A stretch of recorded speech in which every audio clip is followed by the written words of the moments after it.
বিদেশ থেকে ভিক্ষা করে আমাকে আনতে হয়, আর এই চোরের দল আমার দুঃখী মানুষের সর্বনাশ করে বা লুটতরাজ করে খায়।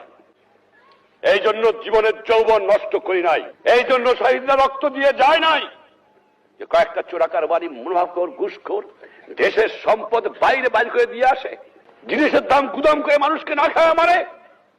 উৎখাত করতে হবে বাংলার বুকের থেকে এদের। টাকা নাই, পয়সা নাই, চাল নাই, ডাল নাই, রাস্তা নাই, রেলওয়ে ভেঙে দিয়ে গেছে। আপনারা ভালো করে কাজ করেন, ঘুষ খাওয়াটা বন্ধ করেন, দুর্নীতি বন্ধ করেন। দেশে অন্ধ অন্ধ দুর্নীতি ভরে গেছে। আমি আশ্চর্য হয়ে যাই, যাও ভিক্ষা করে আনি, তাও চাটার গোষ্ঠী চাইতে খেয়ে ফেলায় দেয়, আমার গরিব পায় না।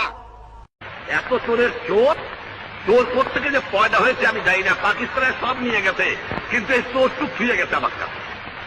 এই চোর নিয়ে গেলে আমি বাঁচতাম, কিছু দালাল গেছে, কিন্তু চোর গেলে বাঁচা যাবে।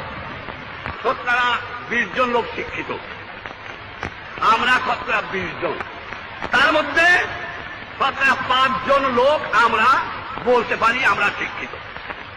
আজকে একটা কথা প্রশ্ন আমার, এই যে দুর্নীতির কথা বললাম, আমার কৃষক দুর্নীতিবাজ না, আমার শ্রমিক না, তা কে?